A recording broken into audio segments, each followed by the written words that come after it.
First priority হিসেবে আমরা যেগুলোকে রেখেছি তার মধ্যে তামাক বিরোধী ওটাতে সেটা আছে, যেটাকে আমরা হয় অ্যাজ ইট ইজ রাখবো অথবা অ্যামেন্ডেড আকারে নিয়ে আসবো ইনশাআল্লাহ। We have with us so many enlightened people এখানে যারা বসে আছেন মঞ্চে এবং সামনে আপনারা যারা, I'm really thankful and grateful to all of you। অত্যন্ত চমৎকার একটি অনুষ্ঠানে আপনারা আমাকে আমন্ত্রণ জানিয়েছেন এবং এখানে এসে কথা বলার জন্য আপনারা আমাকে কেপেবল মনে করেছেন। এবং আজকের এই ছুটির দিনে আমি খুব আশঙ্কায় ছিলাম যে আমি গিয়ে একটি হল পাবো কিনা যেখানে অর্ধেক চেয়ার খালি।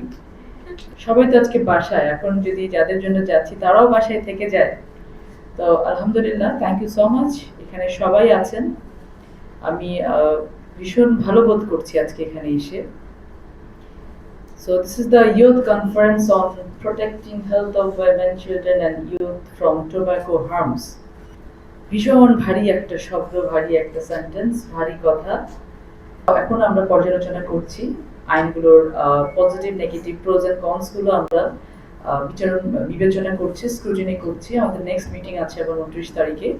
সো আমরা যে 30 দিনের বাধ্যবাধকতা আছে যে কোনো অর্ডিন্যান্সকে আইনে রূপান্তরিত করার এবং আমাদের যেটা পার্লামেন্টের ফার্স্ট সেশনেই যে কাজটি করতে হবে বাধ্যতামূলকভাবে, সেটি করার জন্য আমরা ইতিমধ্যে উদ্যোগ গ্রহণ করেছি এবং অবশ্যই 30 দিনের ভেতরে সংবিধান মেনে এগুলোকে আইনে রূপান্তরিত করা হবে, বিল আকারে পেশ করা হবে, সংসদে আলোচনা করা হবে, যে নিয়মগুলো আছে সেই নিয়মগুলোকে এক্সস্ট করে ইনশাআল্লাহ এগুলো আইনে রূপান্তরিত করা হবে।